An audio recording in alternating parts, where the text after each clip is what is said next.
most people set financial goals in January. They're motivated, they're clear, they write things down. And then life happens. A market dip, a job change, a big unexpected expense, or honestly just a busy quarter. And by July, those goals are just sitting in a drawer somewhere. The thing is, July is actually the most underrated moment on the financial calendar. So you still have 6 months left in 2026. There's still time to course correct, adjust, or double down, but only if you actually stop and look. Today's episode is about goal recalibration. What is it, why it matters, and what that process actually looks like in practice. You know, we want to start with something that doesn't get said enough. Revisiting your goals mid-year is not a sign that something went wrong. It's just prudent planning. First half of 2026 gave people a lot to react to. Markets were down in Q1, then they recovered strongly through Q2. Rates stayed higher than many expected. Trade policy has been in flux. And for a lot of people, the economic environment at home, income, expenses, career, looks very different than it did in December of 2025. You know, any one of those things could be a reason to take a fresh look at your goals. All of them together make it almost a requirement to revisit those goals. And the goal here isn't to start over, right? It's just to make sure that the plan you built in January still reflects where you actually are in July and where you actually want to go.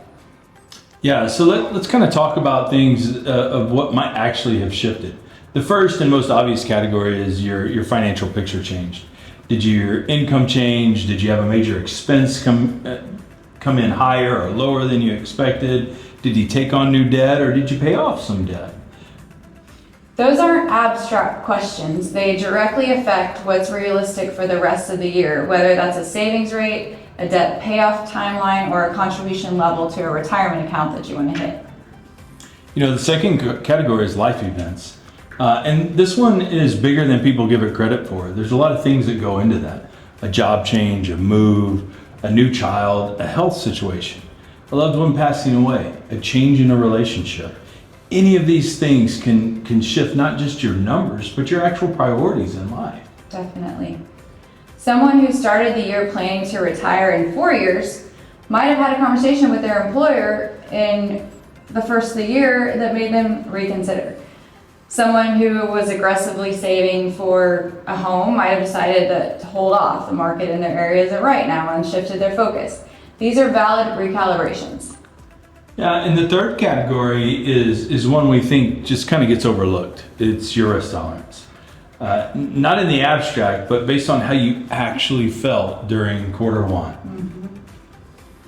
If the market dip in the first quarter made you lose sleep, that's good information. It doesn't mean that you made wrong decisions on your accounts or your risk tolerance or your portfolio that you chose, but it might mean that your current allocation is sitting at the edge of what you're actually comfortable with, and that's worth acknowledging. So practically, what does this process look like? We think it comes down to really kind of three questions.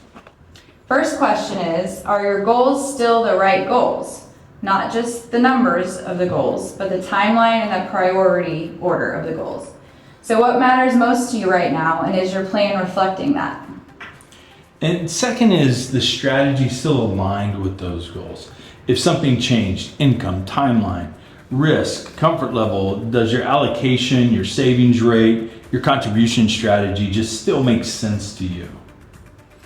And the third question, what's the one thing if you did in the next 30 days that would put you in a meaningful, better shape financially by December?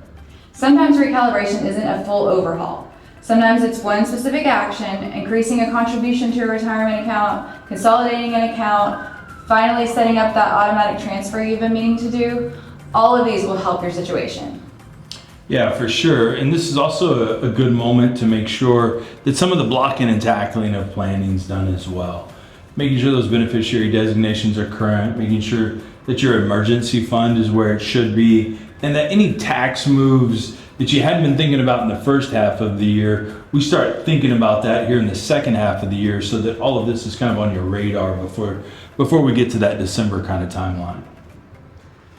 So none of this has to be overwhelming. The point isn't a full financial audit, it's a focused check-in, 30 minutes with a clear head and your actual numbers in front of you. The goal you set in January and the goals you prepared for were set with the best information you had at that time. The world has moved since then, and you may have had a life event that has changed that. It doesn't make them wrong, it just makes them worth revisiting. So 6 months is a long time when you use it well. July is the moment to make sure that you're using the next 6 months well. So if this got you thinking about your own picture, this conversation specifically is one worth having sooner rather than later. And you should have that conversation with a financial professional. And our team is here to help you. You may reach out to us at nfaempowers@tnfa.net. And thank you so much for joining us today. We're here to serve you.